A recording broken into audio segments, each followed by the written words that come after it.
Hey guys, back here with another great video, baked hamburger casserole. Just showing off some of the ingredients here at the start. We have some homemade dill pickles right there in the jar. So ideally you might want to do this the day before. Get your favorite cheese that goes with hamburgers. Cheddar, Swiss, pepper jack, whatever you feel like. And, maybe you could shred it the day before. Get your grater. I like doing this technique where I have something under it to catch the cheese instead of just making a mess everywhere.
And there you have it, some beautiful, freshly grated cheese.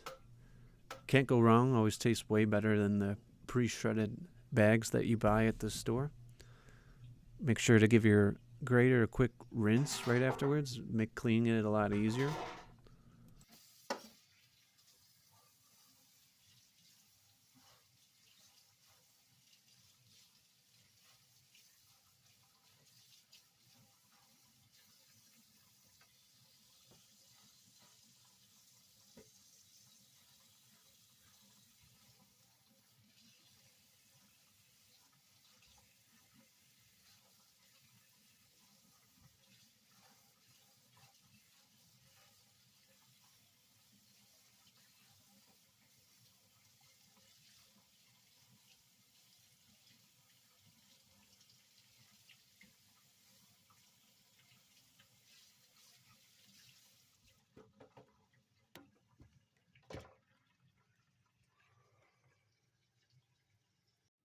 And as always, a good thing to get going is if you're cooking pasta or something, fill a pot with water, get that boiling right away. Throw your pan on the stove, throw some oil in it, and you want to get that heating up right away. Sometimes I use this heavy cast iron skillet, and it takes a while to heat up, but once it heats up, it retains all the heat for a while.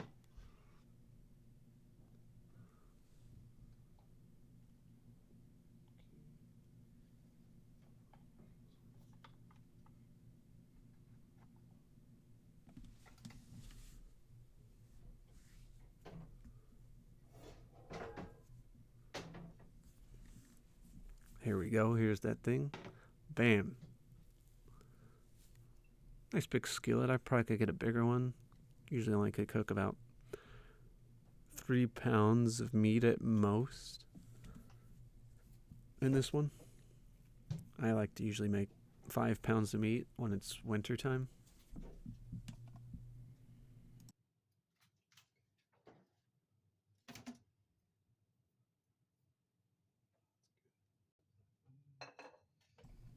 Then it's a hamburger recipe, so obviously we're going to cut up some onion and garlic.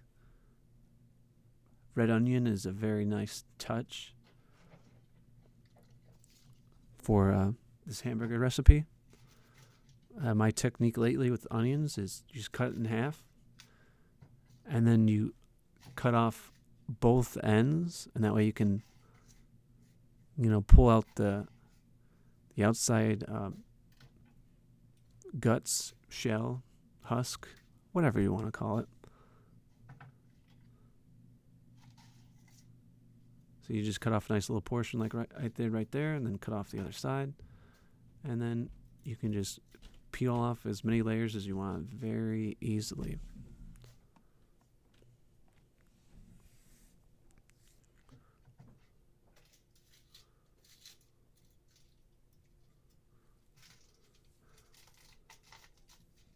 Just push down into the garlic.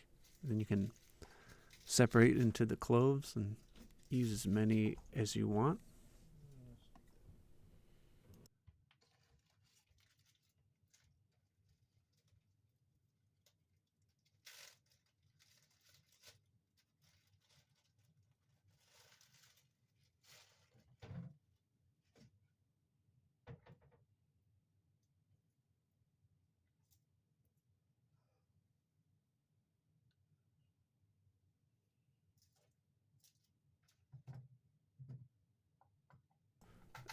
And my technique for garlic is just to use the knife, press down into it, flatten the garlic, and then sometimes I like to try to cut off one or both of the ends, and usually that can make it pretty easy to pull off the outside shell.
You just want to do a simple dice of your onion here.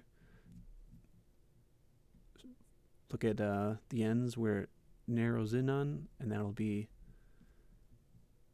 the side that you kind of retain.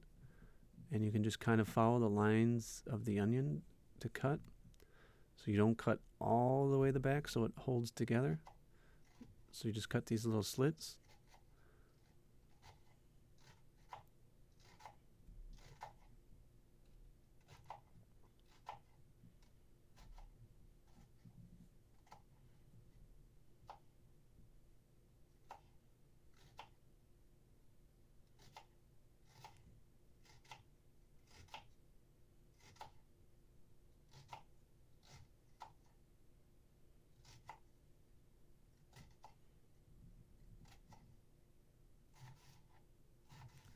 And then, of course, just cut the other way, and you got yourself a nice diced onion.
And to mince your garlic, just gather it all up and just work the blade up and down.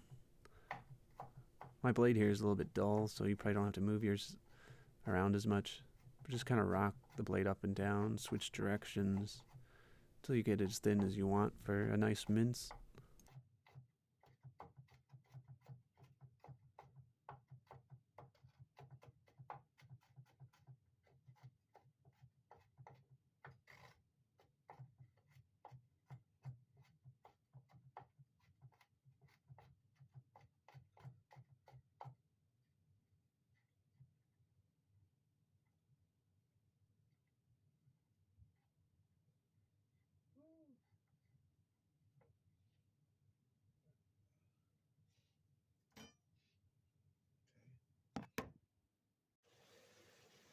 Alright, after doing all that other stuff, your water has come to a nice boil. You're going to add your favorite pasta.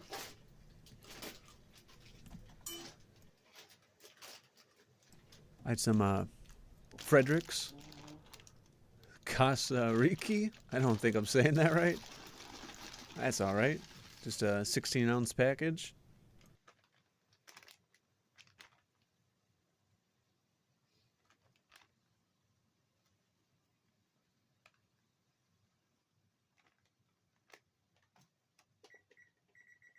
Set a timer, 10 to 12 minutes, however much you want your pasta done. It's going to be baked as well, so it's okay if you go under a little bit this time. With the timer, you can't forget about it. Now our pan should be hot. We're going to get the oil all around it. And then we're going to add our meat, let it cook.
I only used about 3 pounds this time because this was a summer meal.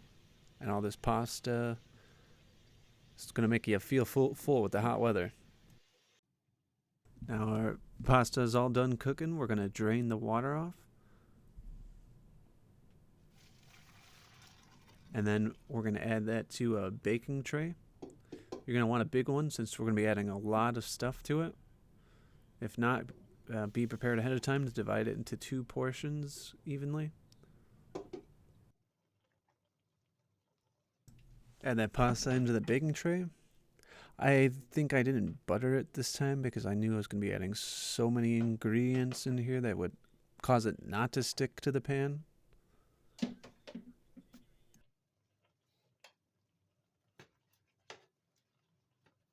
Then after your meat's been cooking for a while, you just want to stab it, break it up a little bit. This is after you've already flipped it at least once or twice.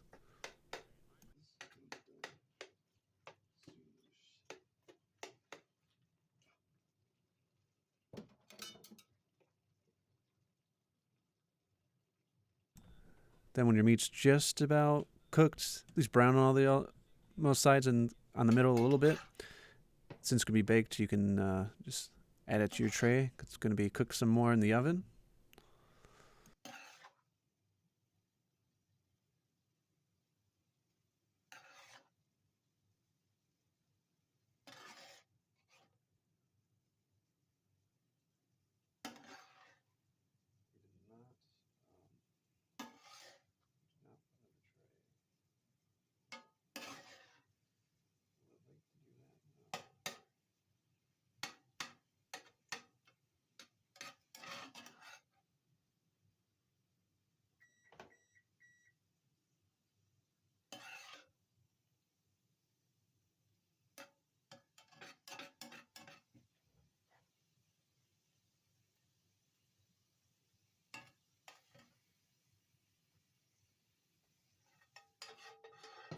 Make sure you pick up the pan and scrape it all into the tray. Get every last bit of meat because things are getting expensive nowadays.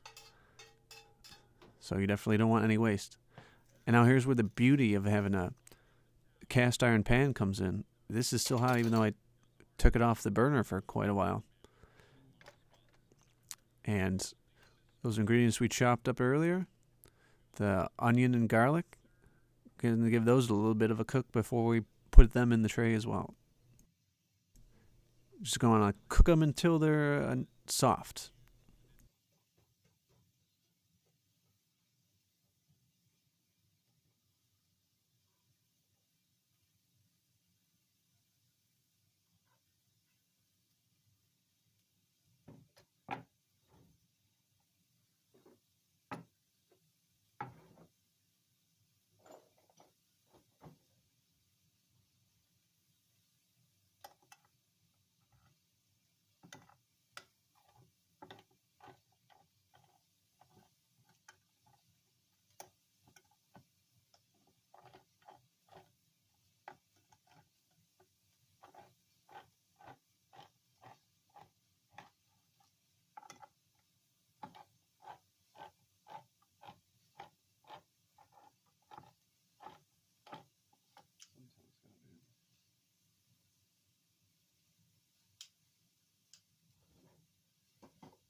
These are some cucumbers I pickled myself, dill style. I'm just dicing them up to throw into our tray.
right, we want to let our onions cook for a few minutes, and then we're gonna add that to the tray. We already added the pickles we just cut up, so they just really haven't been cooking too long. I struggle with this tray a lot because it's pretty heavy because it's cast iron.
And this is where we add all the other goodies. Some canned diced tomato. Can also add some a little bit more salt and black pepper. Never hurts.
Just adding some sweet relish here, a couple spoonfuls. Our tray's getting a little bit full, so you can decide how much is good.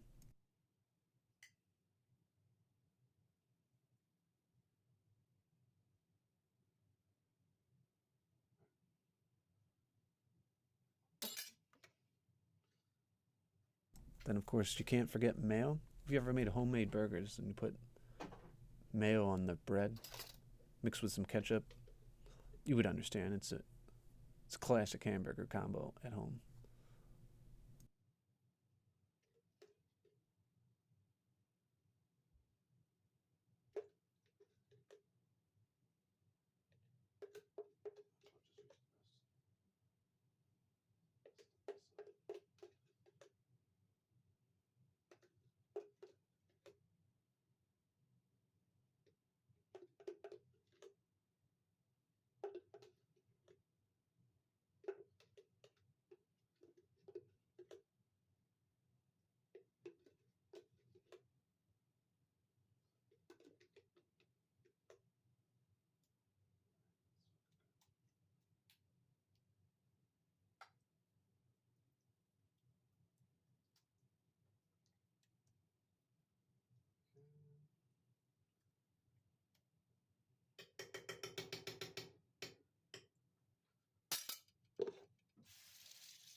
And here's the best part, that cheese we shredded up earlier.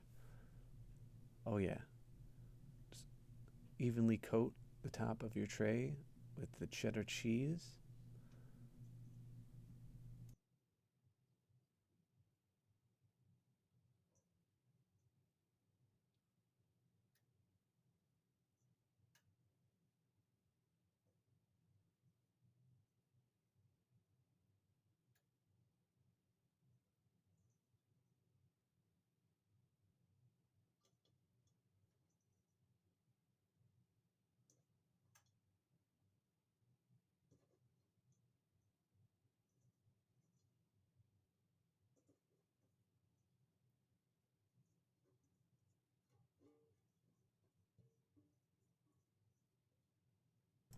We're going to put this in the oven that's at 400 degrees Fahrenheit for about 10 to 12 minutes until the cheese is nice and melted. And then once it is, you can take it out of the oven.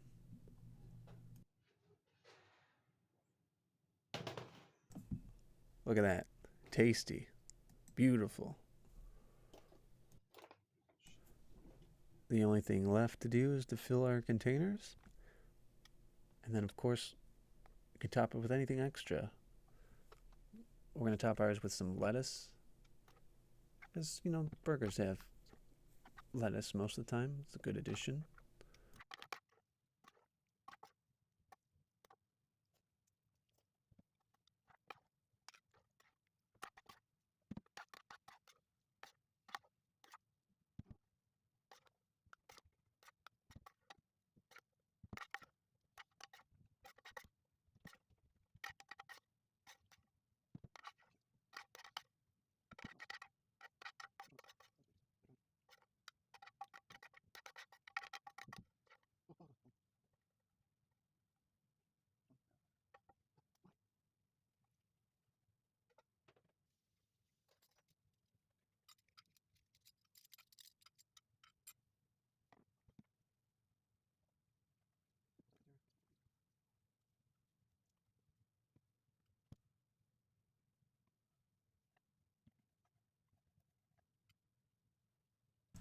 And look at that, another perfect meal.